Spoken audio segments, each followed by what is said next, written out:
Well, hello there, fellow travelers, and welcome to the Unbroken Ground. My name is Paul, and thank you for joining me for another episode. Or if this is your first time, there's a lot you could listen to, and I'm glad that you have chosen to listen to this one. This is going to be episode 35, and we're going to talk about leadership. Just been mulling some things around in my head, just working through some things, and so the title of the episode is going to be "Is All Leadership Just Manipulation?"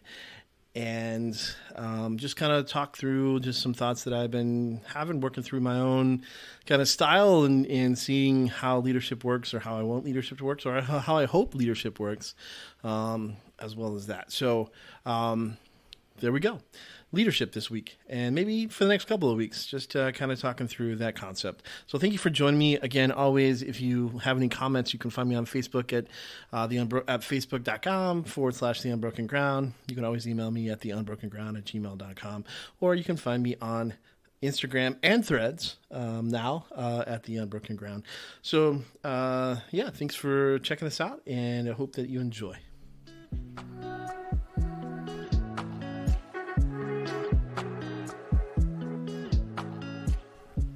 So as I said, I'm just thinking this week about leadership and the idea of what it takes to be a leader, and what it is, and what I think about it. One of the things that one of the reasons I'm thinking through it is that I've been reading through a book called Influence, which just talks about how to basically influence people.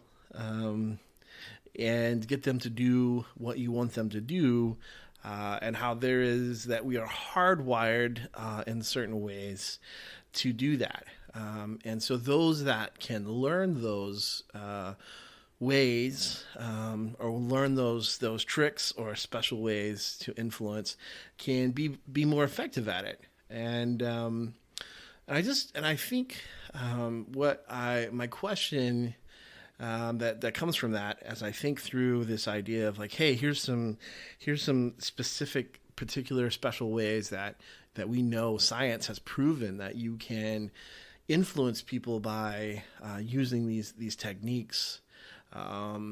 It becomes a question for me, and I'm not definitely not something I've settled on or something like that, but just becomes a question for me of like, well. Is that kind of knowledge, is it, how close does it get to manipulation? And along with that, the question is, should we be manipulative? Is that just another word for influence? And is that just another word for leadership? Like as leaders, should we understand the science of why people do what they do? Should we use those tricks? Should we pull out everything? Should they be a tool for us to get people to do what we want them to do? And it's just an interesting thing. It's an interesting topic to me because it's hard, because I have a very negative reaction to the idea that there are ways that you can manipulate people to do what you want them to do without them even realizing it, without them just having this like, oh yeah, well, if you use this method or if you use this skill, you can manipulate people into doing what they may or may not would have done. And that idea of it seems on the surface disingenuous. It seems as kind of like a shortcut to being a leader, kind of like a cheat code. And I think that's kind of where my struggle lies, because ideally, what I hope that a leader is someone who has proven themselves worthy of being followed. And I was just this over this weekend, somebody asked me about the church that I go to, and we were just talking about it. And he goes, yeah, tell me about your pastor. Like, what is it? What do you like about him, or is he good? And I was like, well, and it just dawned on me that the reason I like my pastor is because I love his heart. He's a good pastor. He's a good preacher. He's a good speaker. He's a good leader. But I believe all of that because of all of that flows out of his heart, and his heart is to bring people to know who God is. His heart is to love people, is to love the people around him, to love the city, and because that's his heart, all those other things like the speaking he does from the stage is an outpour, is an overflow from the things that he has in his heart. And so he's not just good at putting together sermons and crafting these ideas and casting vision. He's good at those things, but more than anything, for me, is that I see his heart behind it.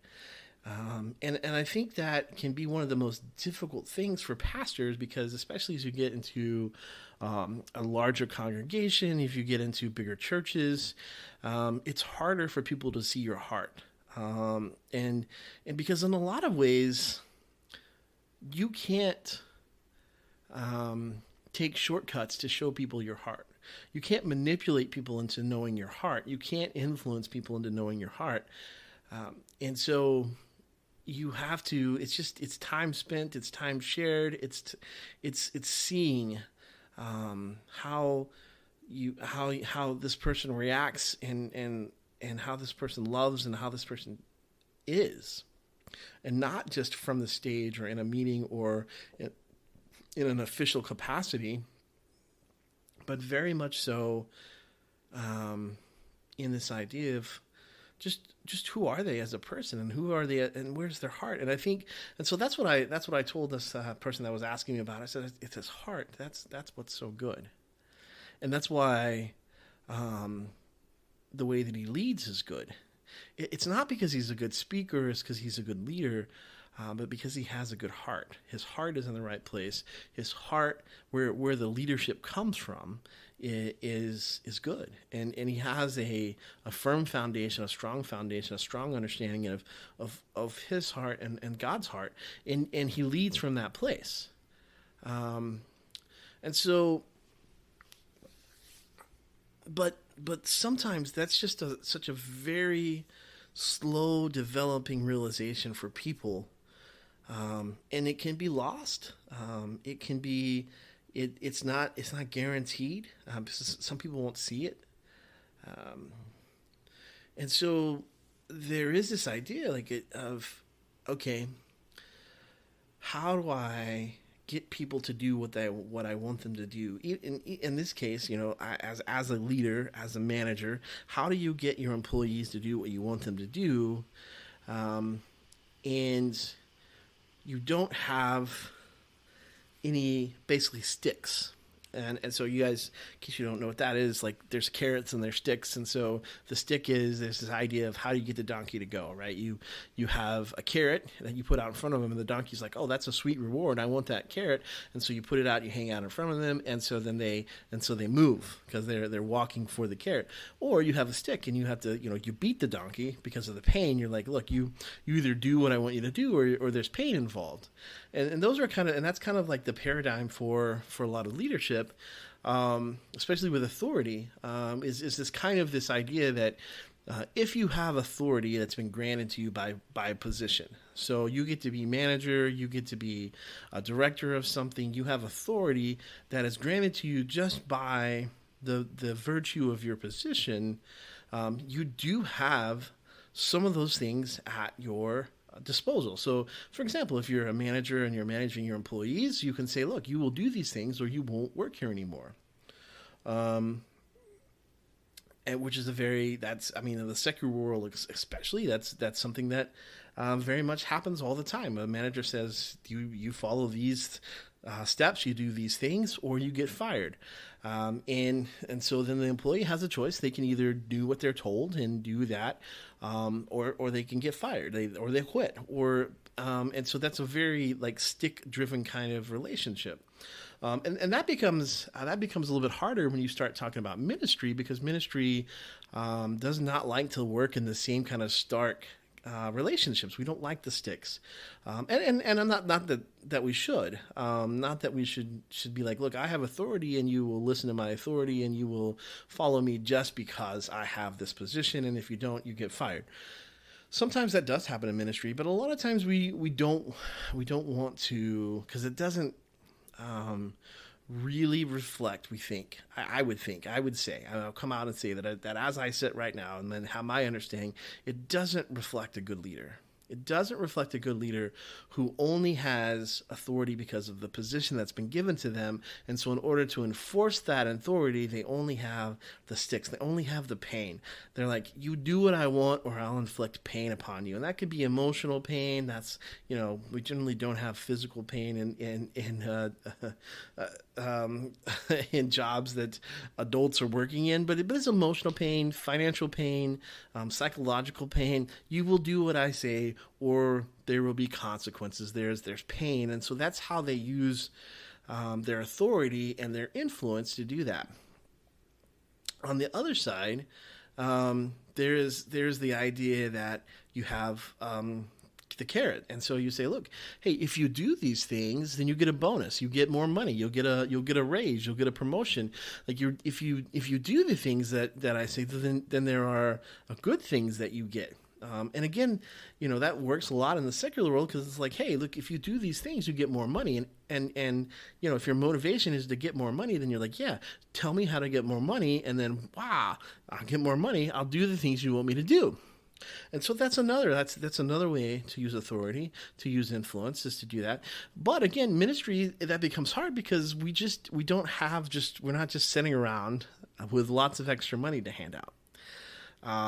And so, and most people, 99.999999999% of people who are in the ministry are not doing it because they are money motivated.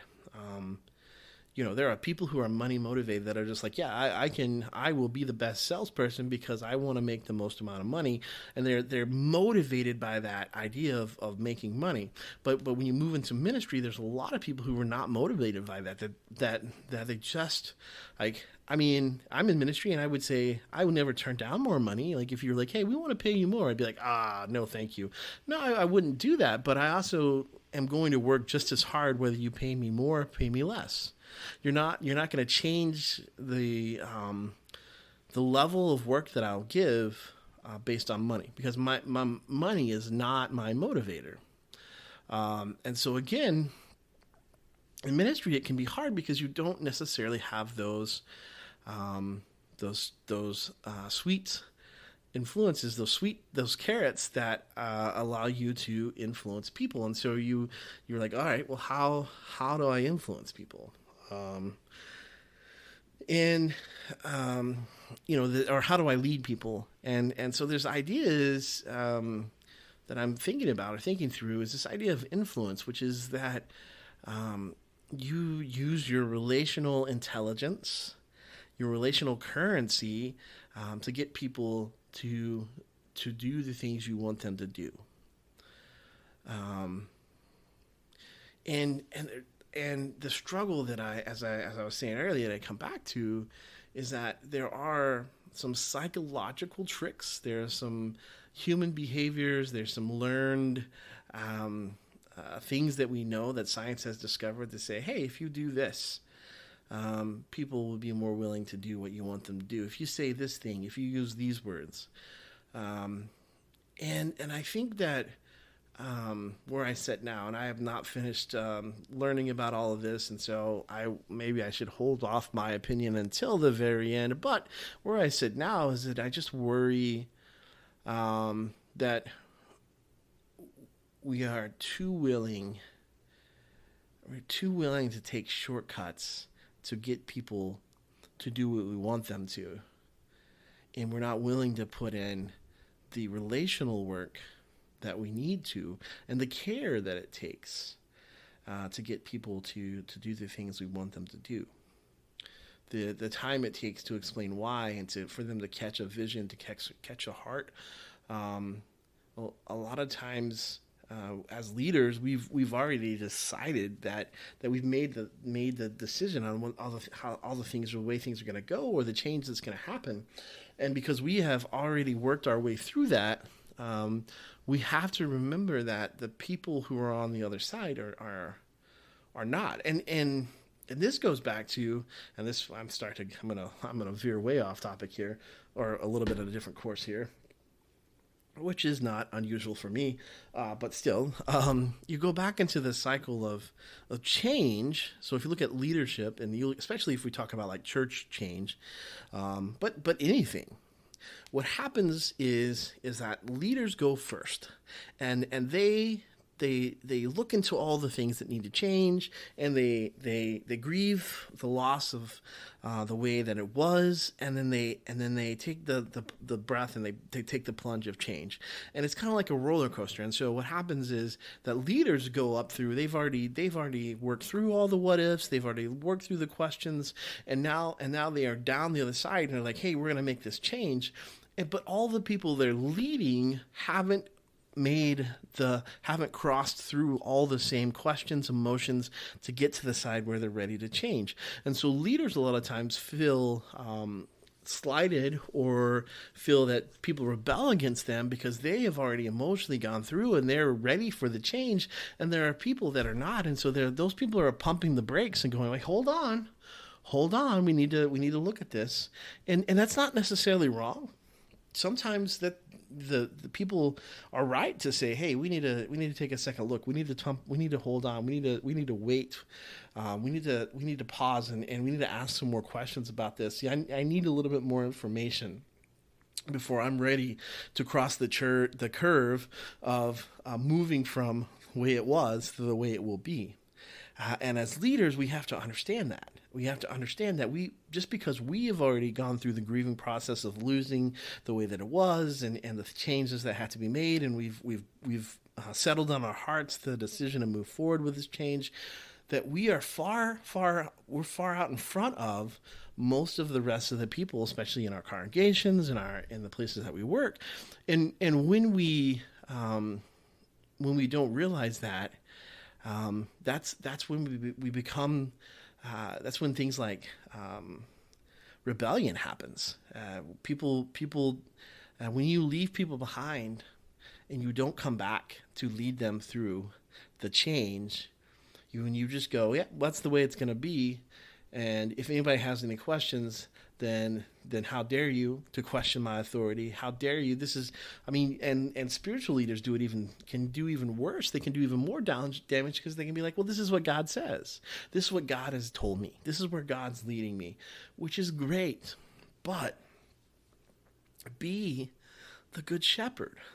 Be a shepherd, and go back to the flock that hasn't made the change in their minds yet, that hasn't been convinced that the change is good, and lead them through that. But what happens is that the flock will pull back and push back against the change, and a lot of times leaders will be frustrated and angry. They'll decide that they can't. They can't work in this kind of environment. I can tell you, personal experience. When I was just out of college, I was a youth minister / college intern / I worked in a music store. I did a lot of things just out of college, but I was working there, and I had a good friend who was the youth minister at a church in the town I was in, and they. This is a long time ago, and this is crazy because it's just so insane that we had so many wars over this. But they got into a war over praise and worship music versus traditional music, and they were trying to figure out how best to navigate that. And the The deacons, they met. They kind of came up with a plan.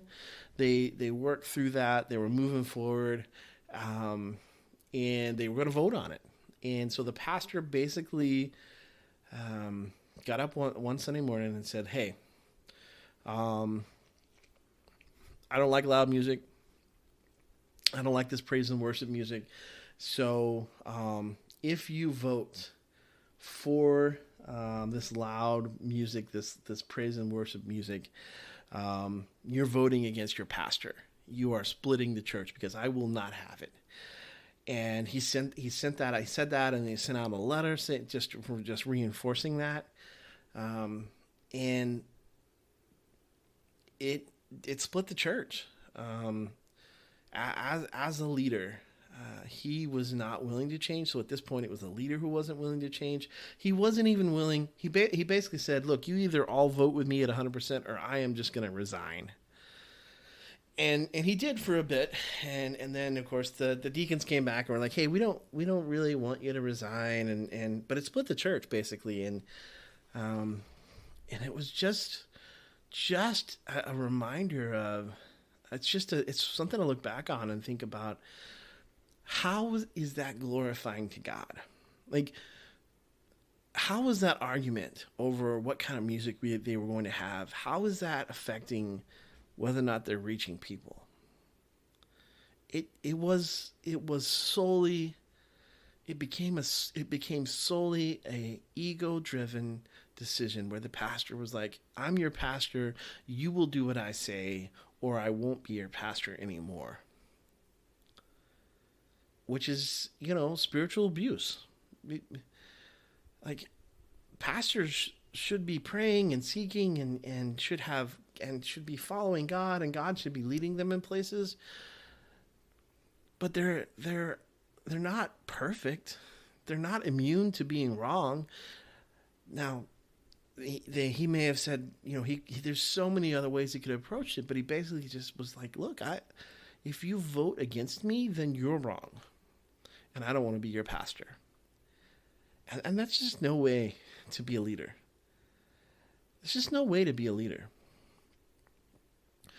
So coming back in, the idea is, how do we bring change in people? And I talked about this a couple of weeks ago because I think that it's so connected. One of the things that, we're talking about, how do we change people? One of the things I would say is that the Holy Spirit is who's in charge of changing people to be more like Jesus. And I'm not in charge of that. As a leader, I have to figure out how best to bring people to the place where they can meet with God, or to the place where they're doing the things that the company needs. So I have a responsibility of that, to be a leader. And an authority is not the catch-all, because authority only works. Let's say this. Authority generally works best when there is fear. Authority generally works best when there is fear. When one party has more power than the other. And so that's when authority works best. I mean, if you think about it, like if you're a coach and you have the decision on to like whether or not a player gets to play or not, that is some pretty intense authority over that player. So that player does feel that, and they're like, you should do what the coach says, because if you don't do what the coach says, well, then you don't get to play. And that's the same thing. Like a lot of like the secular world uses that authority in the same way of saying like, you will do what I say, or you won't get the job, you won't get money, you'll get fired. But that doesn't necessarily work in ministry. I mean, there are some places where you're like, hey, here's the things you have to do. You don't do these things, and you get fired. If you're the pastor and they're like, you're going to preach on the Sunday, and you're like, no, I don't think I will, then you're probably not going to last. That's just one of those things. But authority becomes less useful because most people aren't. You're not able to do those kind of things. You're not able to use the same levers and the same systems that the rest of the world is. Plus, authority is not the way of Jesus Christ. Jesus Christ, of course, says, "I didn't come to be served, but to serve." No man is greater than his teacher, and the teacher got down and washed the disciples' feet.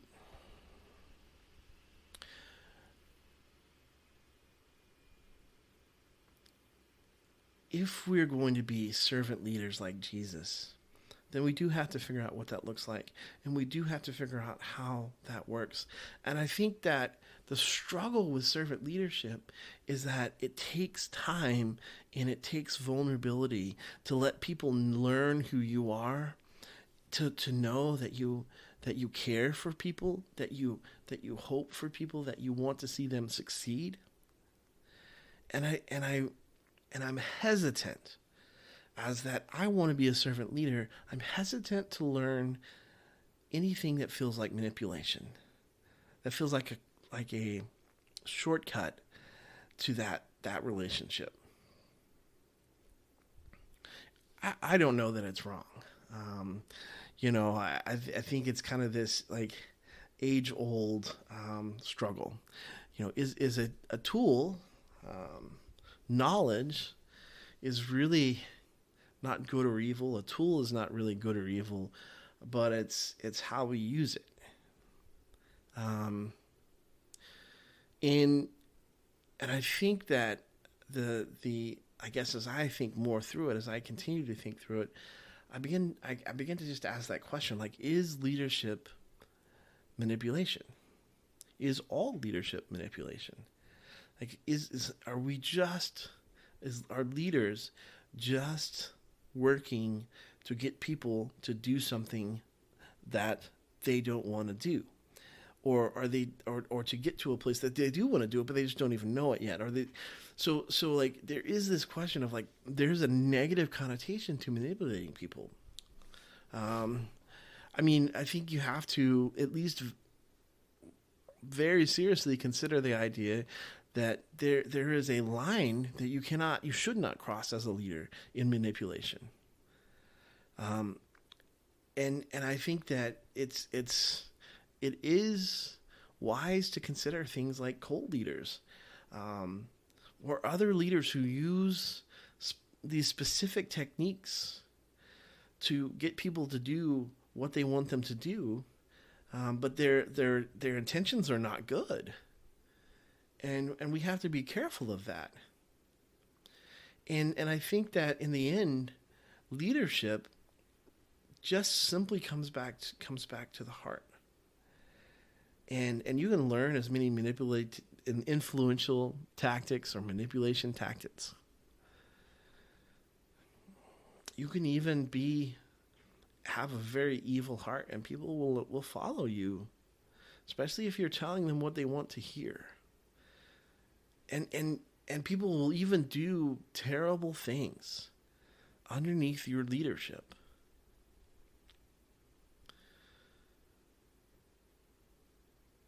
But that's not the kind of leader that I want to be. And so I think it does warrant investigation. Not that I'm saying that, you learn a few influential tricks, you suddenly become, David Koresh from Waco, or you become Jim Jones from the Jonestown Massacre. That's not. I guess I'm trying not to go overboard, but I think it's very important for us to realize that as leaders, I think we have to consider that who we are as a leader is formed by who we are in our hearts. So we can use certain tools, we can use certain techniques. And even if in some hands it would be manipulation, in other hands it would just be using a tool to help accomplish the things we need to accomplish. But I think it only works if, for me, and again, I haven't finished thinking through all of this, but it only works if you come at the whole task of leadership as a servant leader, as someone who has come to serve and not be served. And for Jesus, I mean, Jesus realizes that the human world would set him up as a king. And in fact, there's a whole story where the people, Jesus has fed them, and so they're like, let's make him king. This dude can make food just appear out of nowhere. We won't be hungry ever again. Let's make him king. And Jesus sneaks away. He slips away. Because he's not about that. He knows he's not here to be he's not here to be an earthly king. He's here to be our king for all eternity and heavenly, but he's not here to be king of some earthly kingdom. I mean, that's what Satan offered him, and he turned that down. And even his disciples, his followers, his closest followers are like, Jesus, put me in authority. And so, you have James and John's mom, right, comes to Jesus and says, let my son sit on your left hand and your right hand. Those seats of authority, let them be second in command. They're not going to be you, Jesus, because you're the top dog, but let my sons have authority. And oh man, did that make the other disciples mad. Man, did that they were angry. Why? Because they wanted those places, right? They wanted to have that authority. Like, yes, ruling sounds amazing. And yes, Jesus, we won't be number one, but number two is fine. I'm okay with number two. That's a pretty good jig. That's a pretty good gig. And I think we have to remember that our hearts are deceitful, and our desires are deceitful, and our minds will play tricks on us. And so if we get caught up in what it is to be a leader and using the latest trick or gimmick or manipulation, and we lose the sight of what it means to be a servant leader, then we're going to face difficulties, and we're going to face trouble, and we're going to have to lean on the things that we don't want to lean on. Authority and carrots and sticks. Because people won't follow a servant leader if they can't see the truth in their hearts. If they can't actually see that they're servant leaders at all. People want to follow a good shepherd, a shepherd who takes care of them. But if they can't see that, then they'll each go their own way. We'll have judges, right? We'll have everybody deciding what's right in their own eye. So yeah, what do you think? What do you think about leadership? What are the keys to being a good leader? What are the keys to being a good servant leader? Might be considering that more on future podcasts. Maybe I'll have some guests on. But I do think that I do think that it's important to think through if influence and manipulation have a place in servant leadership. If it's expedient, is it okay? If it's done with the right heart, is it okay? If it's the wrong thing but done with the right heart, is it okay? I think those are still questions I want to think through, and maybe I'll think through them and talk about them next week. Maybe I'll just think through them in my head. But it is how do you lead people and get them to do the things that you need them to do, that they need to do, without having authority that's based on fear, that human authority that Jesus talks about. He says you lord it over each other, but rather an authority that comes from being the good servant leader, the good shepherd, the one who would leave the 99 for the one who would show and reveal their hearts to those that would follow, so they would be like, yeah, I want to follow that person because I know their heart, they're taking care, they want to take care, I know where they want to go, I know what they want to take care of people, and I know they're going to take care of me. And it takes some vulnerability, and I think that's hard because leaders are like, I don't know if I can be vulnerable because what if people see who I really am and they don't want to follow? And I don't know. Maybe that's true. Maybe if people really see who leaders are, they'll go, oh, I don't want to follow. But maybe that's better than presenting a fake picture of who you are. Presenting a fake you and having people follow that, and you have to live up to that. Maybe it's just a case of being a servant leader just takes vulnerability, and not everybody's willing to be vulnerable. And some feel like they can't be because they need authority, and sometimes they feel like authority doesn't lend itself to vulnerability. I don't know. I'm going to think about that this week. I'm going to think through the ideas of what that might look like and mean. Authenticity and vulnerability and leadership and being a servant and being a servant leader and follower of Jesus. And are there things that we can learn, tips and tricks that edge and border on manipulation but aren't bad, just useful? Or if we should stay away from them. I don't know. I'm going to pray about that. Hope you have a great week. I hope that you continue also. If you have thoughts about leadership, send me a message. I want to hear them. As we think through what it means to continue to lead people in this day and age, things that you've seen that's good leadership, things that you've seen that's bad leadership. I'd like to hear about all of those. So again, you can do that by finding me on Facebook, finding the page and putting a comment on there, sending me a message through Instagram, or send me an email. All of those ways you can connect. Pray that God will speak to your heart this week, and that you will find a way to think through and dream about what it is to be a good leader. And you continue to chase after that. God bless.